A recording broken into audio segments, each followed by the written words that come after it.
అప్పుల బాధలు వెంటాడుతున్నాయా? అయితే 6 జేవిఆర్ వారి జాతిరత్నాలు ధరించండి. హాయ్ హలో నమస్తే, నేను మీ కట్టా కార్తీక్. బేబీ లాన్ అనేటువంటి ఈ పబ్లో, ఇది జూబ్లీహిల్స్లో ఉంటుంది ఈ పబ్బు. ఈ పబ్బుకి వెళ్ళినటువంటి ఒక తల్లి కూతురికి జరిగిన అవమానం ఇప్పుడు సోషల్ మీడియా చాలా పెద్ద ఎత్తున నడుస్తూ ఉంది. వాళ్ళు ఒక రకంగా ఆర్డర్ చేసిన ఐటమ్స్ కంటే ఎక్కువ బిల్లు కట్టాల్సి వచ్చిందంట. ఇదేందని ప్రశ్నిస్తే వాళ్ళ మీద మిస్బిహేవ్ కూడా చేశారట ఈ పబ్బు నిర్వాహకులు. అసలు ఏం జరిగింది ఈ పబ్బులు, అసలు ఏం జరుగుతుంది? మీకున్న అభిప్రాయాన్ని కూడా మీరు కామెంట్ చేయండి. ఒకసారి ఆ మహిళతో మాట్లాడేటువంటి ప్రయత్నం చేద్దాం. ఎవరైతే అవమానాన్ని ఎదుర్కొన్నారో, ఎవరైతే టీజింగ్ని ఎదుర్కొన్నారో, ఎవరైతే అధికంగా బిల్లు కట్టాల్సి వచ్చిందో ఆ మహిళతో మాట్లాడేటువంటి ప్రయత్నం నేను చేయబోతున్నాను. పేరు చెప్పడానికి నాకు ఇష్టం లేదు, వాళ్ళు చెప్తే తప్ప. కదా ఫుడ్ డిన్నర్ కోసం అని వెళ్ళాము. జీవీకే మాల్ షాపింగ్ వెళ్ళి 10:30 అయింది. లేట్ అయితే బయట మేము వెళ్ళేసరికి హోటల్స్ క్లోజ్ అయితే దగ్గరలో ఉందని దానికి వెళ్ళిపోయాము. ఫుడ్ తీసుకున్నాం అక్కడ. ఫుడ్ తీసుకొని తిన్న తర్వాత నార్మల్ గా ఒక 2-3 ఐటమ్స్ ఆర్డర్ పెట్టాము, ఎక్కువ తీసుకోలేదు, లైట్ ఫుడ్. ఓకే. తీసుకున్న తర్వాత వాడు బిల్ ఇచ్చాడు మాకు 11:20 ఆ టైంలో ఇచ్చాడు. ఓకే. బిల్డింగ్ అయింది. వాడు స్కానర్ మీద స్విగ్గీ డైనింగ్ నుంచి ఆఫర్ వచ్చింది.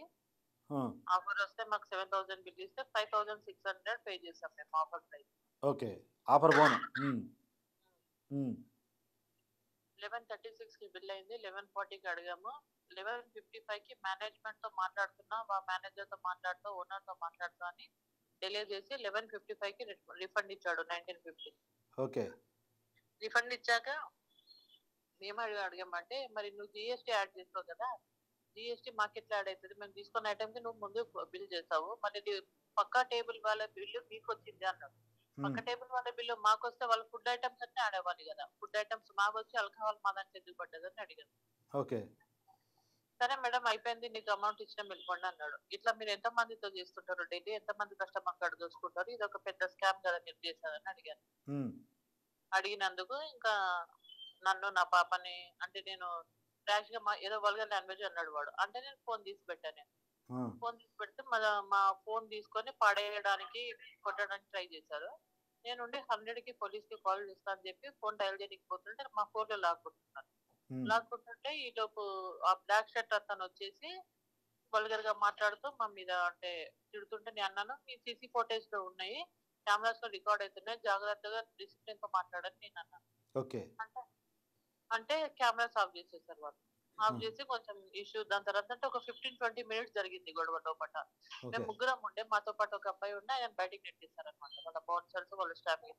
ఓకే. ఇంకోటి ఎఫ్ఐఆర్ నేను ఇమీడియట్ గా 12 కి పిఎస్ కి వచ్చాను. 12:5 టైంలో 12:20 కి కంప్లైంట్ రాసిచ్చాను నేను. నెక్స్ట్ మార్నింగ్ 5 వరకు కూర్చున్నాను, వాళ్ళని తీసుకెళ్ళలేదు. తీసుకొచ్చి వాళ్ళు డ్రింక్ చేస్తున్నారు, నేను కస్టమర్ అనుకున్నాను, తాగుతూ సిగరెట్ తాగుతూ కూర్చున్నారు, ఆల్కహాల్ తీసుకుంటూ వాళ్ళు గ్రూప్. కస్టమర్ కదా మేము అనుకున్నాం, చూస్తా తర్వాత ఓనర్స్ అని గొడవకు వచ్చారు వాళ్ళు. ఓకే. వాళ్ళు మీతో గొడవకు వచ్చారు గతంలో. అదే. అయితే దీని తర్వాత నేను 5 వరకు కూర్చున్నాక మేడం మార్నింగ్ పిలిపిస్తాం 10:30కి రండి అని చెప్తే నేను కొంచెం లేట్గా వెళ్ళాను ఇంటికి. 2 o'clock వచ్చాను. 2 o'clock వచ్చి ఈవినింగ్ 7 వరకు ఇక్కడే కూర్చున్నా నేను. అయినా వాళ్ళని APS madam, APS Jubilee Hills PS. Okay. ఏం చెప్పారు మీరు 2కి వచ్చినప్పుడు? వాళ్ళని అంటే మీ దగ్గర కంప్లైంట్ తీసుకున్నాము, సార్తో మాట్లాడాము, వాళ్ళని తీసుకొస్తాము, ఇంకా వాళ్ళకి అందుబాటులోకి రాలే, ఫోన్లు మనం ఆఫ్ ఉన్నాయి, అది ఇది ఏదో ఒక వాళ్ళు కవరింగ్ చేస్తున్నారు. ఓకే. తీసుకోలేదు. నేను సరే ఈవినింగ్ 7 వరకు వెయిట్ చేశాను. నాకు అర్థం అవుతుంది వీళ్ళు డిలే చేస్తున్నారని, ఎందుకంటే 24 hours టైం ఉంటుంది అన్నది, ఆ టైం వరకు వాళ్ళు అరెస్ట్ అవ్వద్దని మీరు తీసుకున్నారు. నేను అడిగాను, ఆల్కహాల్ టెస్ట్ చేయండి, వాళ్ళ లైసెన్స్ క్యాన్సిల్ అవుతుంది, ఇట్లా చేయడం తప్పు కదా అని మాట్లాడాను నేను పిఎస్ తో. ఓకే. వాళ్ళు ఇంకా ఇగ్నోర్ చేస్తున్నట్టు నాకు అనిపించింది అట్లా. దానివల్ల నేను సోషల్ మీడియాలో పోస్ట్ చేశాను, అది సిపికి ట్యాగ్ చేసాము. అప్పుడు 8 o'clock ఎఫ్ఐఆర్ అయింది. Okay. Next day. Okay. Next day 8 o'clock FIR అయింది. అంటే సేమ్ డే కాలేదు. ఇష్యూ జరిగింది 26th కి, ఎఫ్ఐఆర్ అయింది 27th కి. ఇష్యూ జరిగింది 26 కి, ఎఫ్ఐఆర్ అయింది 27th ఈవినింగ్ 8 o'clock కి. అంతేనా? అంతే. Okay madam. ఓకే. ఇప్పుడు చెప్పండి. ఎఫ్ఐఆర్ అయిన తర్వాత ఇంకా ఇప్పటికి కూడా నేను, వాళ్ళు మా స్టేట్మెంట్ రికార్డ్ చేసుకున్నారు, ఎవిడెన్స్ కానీ ఇచ్చేసాం వాళ్ళకి. వాళ్ళు ఇంకా పిఎస్ కి రాలేదు, ఎందుకు అరెస్ట్ చేయలేదని అడిగితే వాళ్ళ ఫోన్స్ ట్రేస్ చేస్తున్నామా, వాళ్ళు అబ్స్కాండింగ్ లో ఉన్నారని చెప్తున్నారు. ఓకే. ఓకే. నేను ఇష్యూ జరిగిన పిఎస్ కి పబ్ కి తేడా 5 నిమిషాల దారి ఉంది, బట్టి వచ్చేసానండి. ఓకే. అప్సౌండింగ్ అయ్యే అప్పుడు ఛాన్సెస్ మీరు ఇచ్చారని నేను కాదు అడుగుతున్నాను. పోలీస్ స్టేషన్ అప్రోచ్ కాగానే ఎందుకు వాళ్ళంటే పబ్కి వచ్చి నిర్వాహకుని అదుపులో తీసుకునే ప్రయత్నం చేయలేదు? నేను అదే అడుగుతున్నాను. ఉమ్, మేము వెళ్ళేసరికి వాళ్ళు అక్కడ లేరు అని మేనేజర్ ని ఒక స్టాఫ్ ని పట్టుకొచ్చి కూర్చోబెట్టారు. ఉమ్. నేను అదే అడుగుతున్నానండి వాళ్ళని. ఆ రోజు అక్కడ ఆ రోజు ఎవరో ఒకరు తీసుకొచ్చారా? మేనేజర్ని సిబ్బందిని పట్టుకొచ్చారా? స్టాఫ్ని పట్టుకొచ్చారు ఓకే పట్టుకొచ్చారు వాడిని ఎప్పుడు వదిలేసారో కూడా మాకేం తెలియదు. వాళ్ళ పని వాళ్ళు తీసుకుంటూ వెళ్ళిపోతున్నారు. ఓకే ఏం చెప్పట్లేదు. ఓకే ఓకే నేను అంటున్నాను ఇంత పెద్దగా చేయకపోతుండే ఒక్కసారి వాళ్ళ పిఎస్ వచ్చి మాట్లాడి సారీ చెప్పి ఉండాల్సింది. ఒక్కసారి నా ముందుకు రావాల్సింది. ఎందుకు అట్లా రూట్ గా బిహేవ్ చేశారు, ఎందుకు మమ్మల్ని తిట్టారు, మరేం తప్పు ఉంది నాకు ఉంటది కదా అడగాలని. అవును మేడం, అవును మేడం. వాళ్ళతోని నేను ఒకసారి మాట్లాడాలి, వాళ్ళని నా ముందుకు తెండి అని చెప్తే అసలు తెలియదండి. దాని తర్వాత ఇంత పెద్ద ఈ రోజు వరకు అది కంటిన్యూ కాదు, ఆ గొడవ జరుగుతున్నప్పుడు ఇతర కస్టమర్స్ ఎవరు లేరా పబ్లో? వెళ్ళిపోయారు. అందుకే వాళ్ళు 12 వాళ్ళకు మాకు డిలే చేస్తూ ఆపించారు. ఇది ఓకే. ప్లాన్ తో చేశారని అర్థమైంది నాకు. అంటే ఇతర కస్టమర్స్ చూడకూడదు, ఏం జరుగుతుంది అన్నది తెలియకూడదు. ఓకే. చూడకూడదు. మరి కెమెరాస్ ఉన్నాయి కదా, నేను ఊరుకొని వద్దానని చెప్పినందుకు లైట్స్ ఆఫ్ చేశారు. అది కూడా చెప్పాను నేను. మేడం మీరేం కంప్లైంట్ చేశారు? ఏ సెక్షన్స్ కింద కేసు నమోదైంది? సెక్షన్స్ మీకు ఎఫ్ఐఆర్ నేను పెడతాను పీడిఎఫ్ చూడండి. Okay madam, okay madam. ఇంకొకటి మిస్బిహేవ్ చేశారు అనేటువంటిది బయట కనపడుతుంది. చేశారా మిస్బిహేవ్? చేశారండి. ఓకే లైట్స్ ఆఫాక వాళ్ళిద్దరు నన్ను పాపని పట్టుకొని అంటే టచ్ చేస్తూ నెట్టుతూ ఉన్నారు. చేశారు వాళ్ళు. ఓకే ఓకే అది అబ్యూజ్ చేసేవాడి కిందకి వస్తుంది కదా. అవును, ఖచ్చితంగా మేడం, ఖచ్చితంగా మేడం. ఇప్పుడు మా ఇంకో బట్టలు మేము వేసుకొని వెళ్ళింది చుడిదార్ డిసిప్లిన్ డ్రెస్సింగ్. ఆయన మంచి బట్టలు వేసుకొని చిల్లరగా పుక్కడికి తినడానికి వచ్చారని చెప్పి కూడా మమ్మల్ని చాలా అసహ్యంగా మాట్లాడారు. ఒరే, ఇది కరెక్టా అండి? అలా అనకూడదు కదా మేడం కస్టమర్స్ పట్ల. అవును. రెండోది ఎంత బిల్లు అయితే ఎంత బిల్ చేశారు ఒకసారి క్లారిటీగా చెప్తారా? పెడతాను మేము, నాకు అక్కడ అన్ని ప్రూఫ్స్ ఉన్నాయి. కాదు, ఒక మాట ఓరల్గా చెప్తారా? 7,000 బిల్ అయింది. ఆ, స్విగ్గీ డైనింగ్ బుక్ చేస్తే 20% ఆఫ్ వస్తే 5,700 పే చేసాం మేము. ఓకే 5,700 పే చేశాక మాకు 2,000 రిఫండ్ ఇచ్చారు. ఓకే సారీ చెప్పి. సారీ చెప్పడం కాదు, ఇది ఒక స్కామ్ చేస్తున్నారు మీరు. నేను ఈ రోజు చూసుకున్నాను. మేము డ్రింక్ లో లేము. అట్లా ఎంతో మంది పే చేసిపోతున్నారు. మేము పెట్టిన ట్విట్టర్ పోస్ట్ లో ఎంతో మంది కామెంట్ చేస్తున్నారు. ఒకరికి 50,000, ఒకరికి 20,000, ఒకరికి 9,000 ఎంతో మందికి వేస్తారంటే ఇట్లా. ఓకే. ఎవరు చూసుకోరు కదండి ఆ అవును టైంలో. అవును అవును నమ్మకం తోటి ఇట్లాంటి ప్లేస్ కి వస్తాము, అవును. సేఫ్టీ కోసం వస్తాము. ఇక్కడ ఇంత పెద్ద స్కామ్ జరుగుతుంది. ఓకే, మీ బిల్లు కూడా మాకు పెట్టండి మేడం దయచేసి ప్లీజ్. PDF Okay. కూడా పెట్టండి, కంప్లైంట్ కూడా. Thank you madam.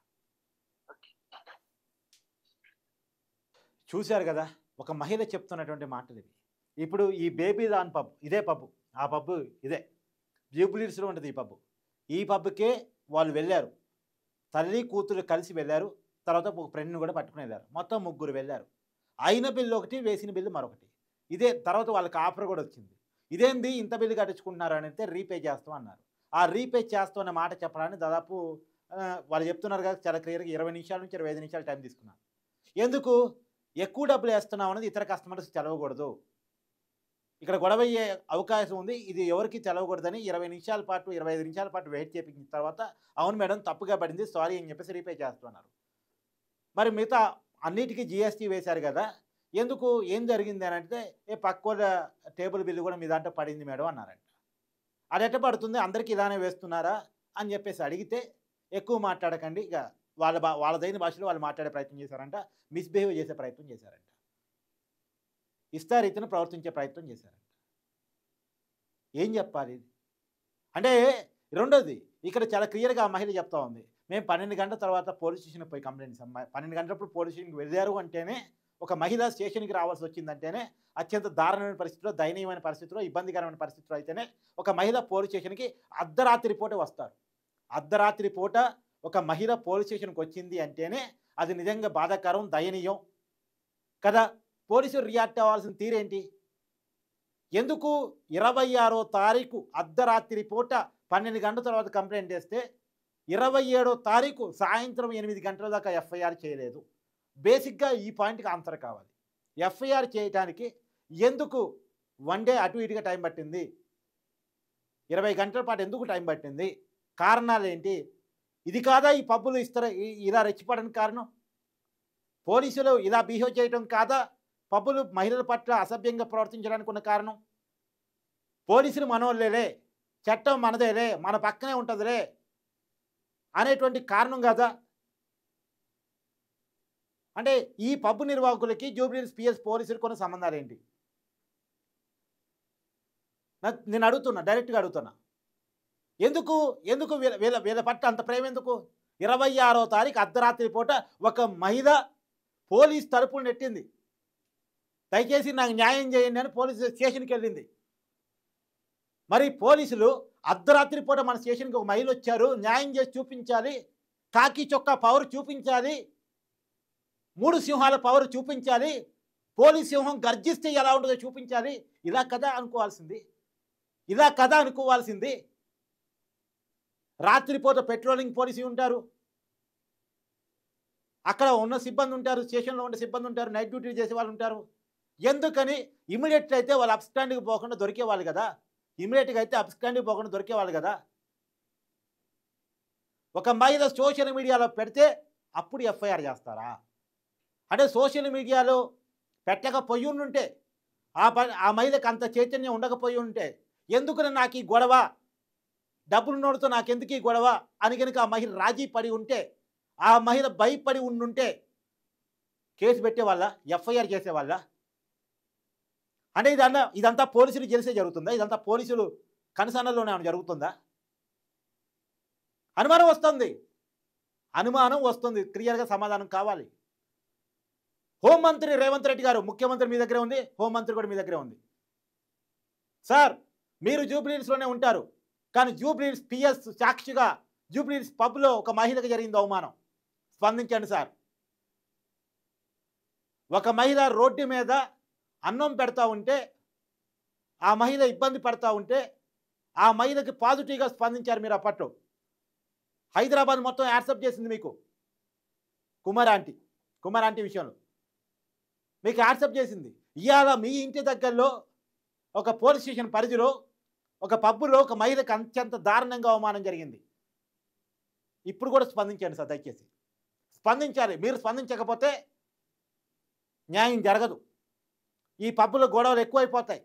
చాలామంది మహిళలు కంప్లైంట్ చేస్తున్నారట, మాకు 50,000 మిస్ అయింది, 20,000 మిస్ అయింది అని.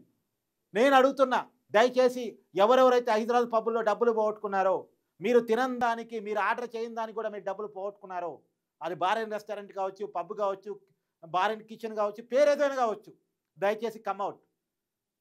మీరు బయటికి రావటం అనేటువంటిది ఒక 10 మందిని సేవ్ చేసిన వాళ్ళు అవుతారు. నేను ప్రతి వీడియోలో ఇదే చెప్తున్నా, ఇదే 3వ వీడియో చేయటం. అది దయచేసి మీరంతా బయటికి రావాల్సిన అవసరం ఉంది, మీరు నోరు ఇప్పాల్సిన అవసరం ఉంది. మళ్ళా చెప్తున్నా, మౌనం అత్యంత ప్రమాదకరం. మీ మౌనం వల్లే ఇట్లాంటి వాళ్ళు ఇలా రెచ్చిపోతున్నారు.